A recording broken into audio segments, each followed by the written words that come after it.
سارے صحابہ مل کے آئے، کہنے لگے عمر فاروق سے کہنا ہے نبی پاک کے زمانے میں تو ظاہراً غربت تھی، ابو بکر کے دور میں بھی غربت تھی، اب تو بڑا محال ہے، عمر سے سفارش کرو کہ عمر نیا کرتا پہنا کرے۔ ملکوں کے سفیر آتے، عمر وہی پھٹی پرانی چادر اوڑھ کے اور وہی کئی جگہ پہ پیوند لگے سوٹ پہن کے سفیروں کے سامنے بیٹھ جاتا ہے۔ عمر کو مشورہ دو، طے ہو گئی بات۔ سب نے جب مشورہ دے لیا تو سارے کہنے لگے یہ بتاؤ شیر کی مونچھ کو ہاتھ کون لگائے گا؟ کہنا کس نے ہے؟ بندہ بھی تو ڈھونڈو نا۔ میں کہا جناب میرا یہ خیال ہے کہ مولا علی شیر خدا کہیں گے، کیونکہ جس شخص کی عمر کو سب سے زیادہ حیا کرتے دیکھا وہ شیر خدا مولا علی ہے رضی اللہ تعالی۔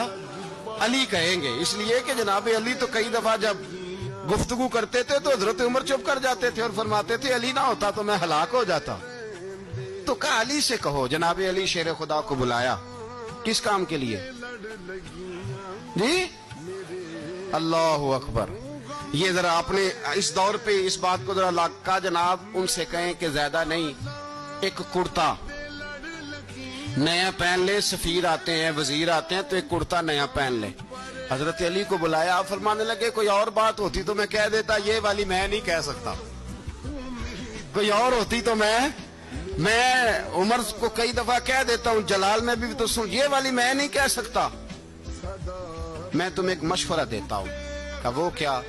کہنے لگے سید عائشہ صدیقہ سے کہو، وہ مومنوں کی ماں ہیں، عمر ٹالے گا نہیں۔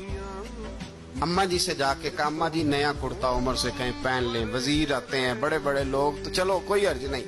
اماں جی نے کہا اچھا کوئی بات نہیں میں بلا لیتی ہوں۔ جناب عائشہ نے پیغام بھیجا، جب خادم نے کہا نا مصطفیٰ کے گھر سے پیغام آیا ہے تو 20 لوگ بیٹھے تھے، عمر کانپتے ہوئے اٹھے، کانپتے دوڑے۔